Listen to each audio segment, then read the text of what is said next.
আসসালামু আলাইকুম। সবাই কেমন আছেন? আশা করি সবাই ভালো আছেন। আজকের এই ভিডিওতে দেখাবো আপনার সিমের কিছু গুরুত্বপূর্ণ সেটিংস। তো এইজন্য আপনি চলে যাবেন প্রথমে সেটিংস অপশনে।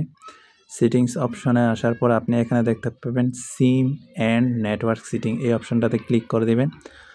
প্রথমে দেখাবো আপনি আপনার সিমে নাম লিখবেন।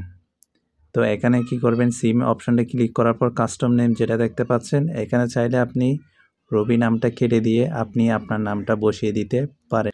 আপনার নামের পরে হয়তো আপনি 1 দিবেন, না হয় 2 দিয়ে সিলেক্ট করবেন। এরপর আপনি ওকেতে ক্লিক করে দিবেন। এরপর এখান থেকে বেরিয়ে আসবেন। বেরিয়ে আসার পর আপনি এখানে দেখতে পাচ্ছেন কল সেটিং। আপনার মোবাইলে যখন কল আসবে তখন ফ্ল্যাশ লাইট জ্বলবে যদি আপনি এই অপশনটাকে অন করে দেবেন। এরপরে সেটিংসটা হচ্ছে আপনি ভিডিও শো কীভাবে করবেন। এই অপশনটাতে সিলেক্ট করার পর আপনি এখানে অ্যালাউ দিয়ে দিবেন। অ্যালাউ দিয়ে দেওয়ার পর আপনি এখান থেকে ভিডিও এটা সিলেক্ট করে দিবেন, অ্যাপ্লাইড করে দিবেন। তাহলে এটা আপনার মোবাইলে কল আসার সাথে সাথে এই ভিডিও স্লাইড শোটা চলবে।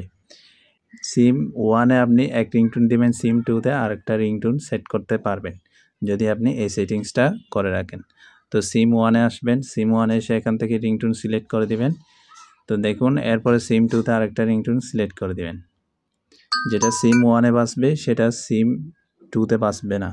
তাহলে আপনি বুঝতে পারবেন কোন সিমে কল আসছে। সিমের এই সেটিংস যদি আপনার কাছে ভালো লাগে তাহলে চ্যানেলটাকে সাবস্ক্রাইব করে একটা লাইক দিয়ে দিবেন।